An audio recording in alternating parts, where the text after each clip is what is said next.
Today we'll discuss about the Constitution of India. We have freedom to follow any religion, to wear any dress, and to practice any traditions and customs. This is because India is a democratic country. Democracy is a system by the whole population of a country and people elect the government of their choice. There are certain rules that was accepted by all people of India written in the Constitution. So, the Constitution of a country is a set of written rules that are accepted by all people living together in a country. It is the supreme law and each people of the country should have due respect to the Constitution of India. Constitution is a set of rules and regulations according to which a country is governed. Our Constitution was framed by the Constituent Assembly. A drafting committee was appointed by the Constituent Assembly with 6 members.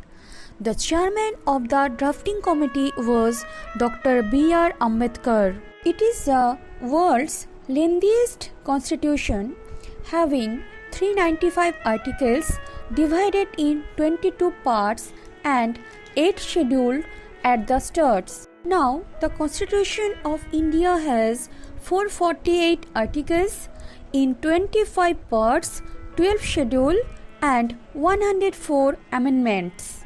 The chief architecture of the Constitution of India was Dr. B.R. Ambedkar.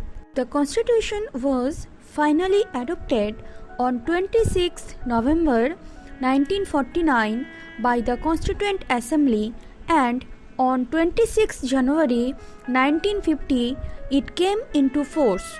The Constitution of India is neither federal nor unitary but is a combination of both.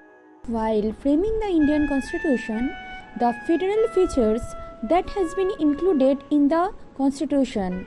These were: number 1, dual system of government. It provides federal or union government and a number of states government. Number 2, supremacy of Constitution. Constitution is supreme and both the government need powers from it. The unitary features of Indian Constitution are: number 1, it provides the single citizenship to each people of India. Single citizenship means an Indian citizen automatically enjoys all the rights and privileges of the country, no matter which state the citizen resides in. Number 2, in case of conflict between union and the state power, the decision of union is considered. Number 3, the president appoints state governor. Number 4, there are single judicial system in India. Number 5, the state government don't have their own constitution. Need for constitution. Most countries have a constitution and all democratic countries are governed by the constitution. But it should be noted the country that has constitution is not necessarily a democratic. Why is constitution written? What is the important features of the constitution? Why do we need constitution? Why do we need constitution? Number 1, the constitution forms a certain rules and regulations that show the kind of country in which we are living. Our constitution helps us to set up rules and regulations. Our country is made of different people with different beliefs. The main aim of our constitution is to fulfill the belief of the people. The preamble is the preface of our constitution. The preamble tells us that India is a sovereign country free from external control. The preamble lays down the most important national goals for every citizen and government to achieve justice, liberty, equality and fraternity. The guiding principles of Indian Constitution.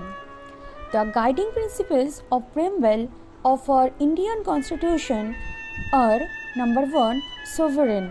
It shows independent and power on territory.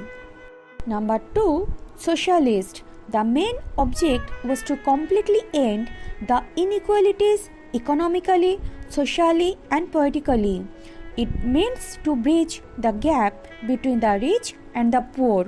Number 3, secular. Secular means India has no official or state religion. Number 4, democratic. A government chosen by the people is called a democracy. For the people, of the people, and by the people. Republic. The head of the state or country is elected by the citizen or people for a fixed term of 5 years. Our constitution has made certain rights and duties. These are called fundamental rights and fundamental duties.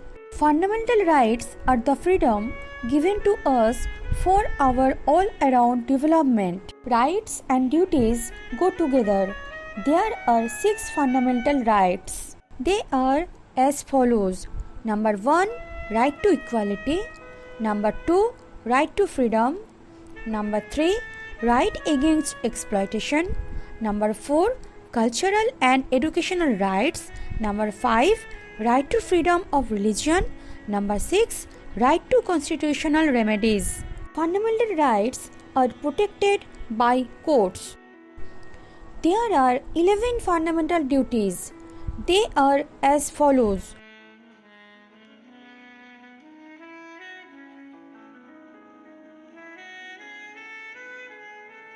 The most important amendment of our Indian Constitution is Right of Children to Free and Compulsory Education Act 2009. The Right of Children to Free and Compulsory Education Act or Right to Education Act RTE is an act of the Parliament of India enacted on 4th August 2009, which describes the modalities of the importance of free and compulsory education for children between the age of 6 to 14 years in India under Article 21A of the Indian Constitution.